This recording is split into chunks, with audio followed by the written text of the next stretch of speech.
Yang kedua, selanjutnya ini soal cover musik ya, cover album ya, cover album. Oke. Sekali lagi teman-teman ngingetin ini adalah program Kultum dari Tote Bag.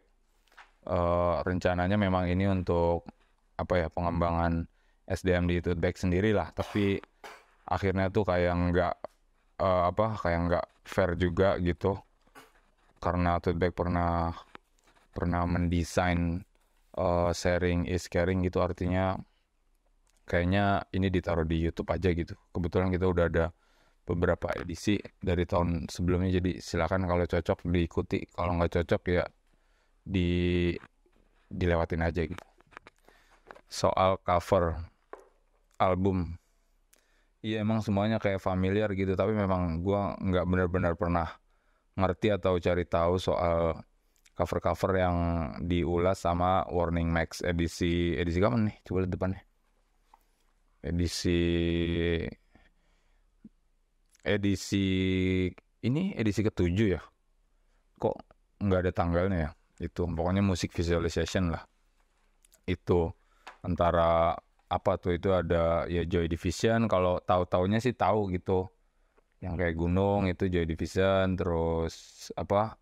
Yang segitiga itu, yang segitiga apa tuh? Oh ya Pink Floyd, terus The Beatles yang nyebrang, Sonic Youth, malah ingat Ameng Bandung, itu kayaknya emang dari situ. Terus Andy Warhol sama Pisang gitu, malah apa, artwork lebih tenar dari lagu atau album atau bandnya gitu secara awam ya. Gua ngelihatnya awam gitu karena gua nggak terlalu paham-paham banget gitu, tapi emang kemudian nggak tahu kenapa jadi ikonik. Itu juga kenapa ya jadi ikonik gitu, misalnya kenapa pisangnya jadi orang tuh nurunin berbagai bentuk dan kemudian dijual gitu, kenapa Joy Division juga cuma yang itu doang, atau Sonic Youth cuma yang itu doang, atau The Beatles cuma yang itu doang. Itu aku juga malah pengen pengen tanya ke teman-teman yang sekarang nonton gitu, mungkin bisa dikasih penjelasan ulang di apa, di kolom komentar. Selain misalnya ya ada juga diulas sama apa, sama warning gitu kan, berikut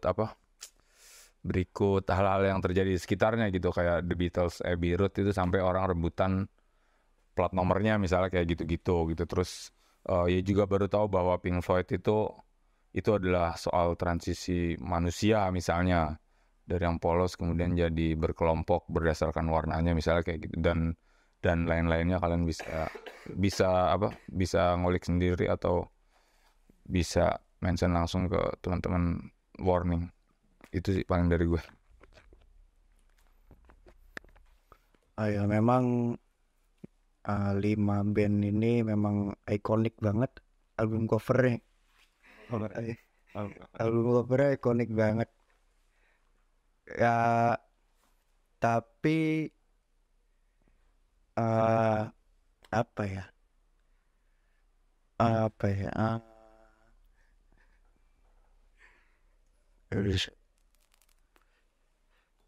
Tadi ngomong apa lupa. Ngomong apa tadi ya? Ikonik. Iya ikonik. Uh, tapi emang materi-materi lagunya itu bagus juga sih. Materi-materi lagunya bagus. Kadang aku juga kalau misalnya lihat, misalnya mau dengerin lagu, kadang lihat dari album covernya dulu. Kalau kalau bagus pasti lagunya bagus semua begitu. Ya lagunya bagus-bagus juga sih kayak gitu sih.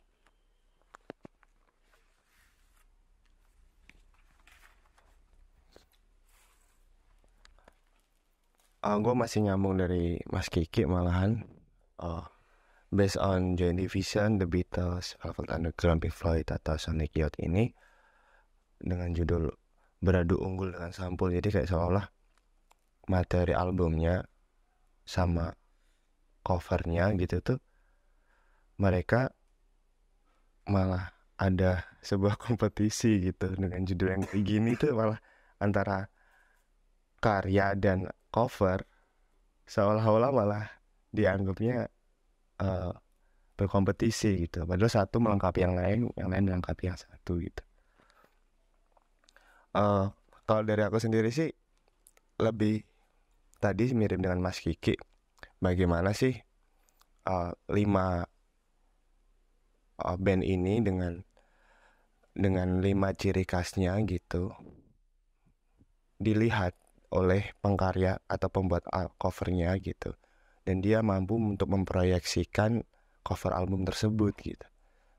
Yang jadi pertanyaan kayak gitu karena nggak mudah ketika seorang pengkarya gitu melihat suatu entitas, dalam hari ini band gitu, yang dia mungkin nggak kenal secara personal atau dia tidak dalam bagian tim tersebut, dan mereka mampu memproyeksikan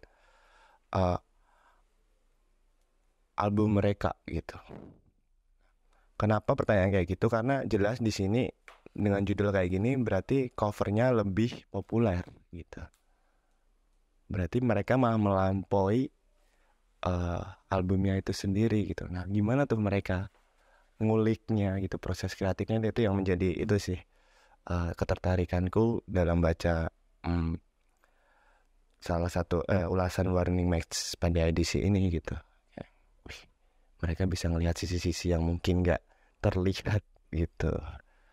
Tuh, kalau dari gue kayak gitu sih. Mungkin teman-teman ilustrator yang lagi nonton bisa kasih pengertian mungkin cara atau treatment membaca satu gagasan besar gitu, dalam hal ini album gitu kan, atau misalnya kalau di film tuh satu film utuh kemudian diwakilkan oleh satu image poster gitu kan.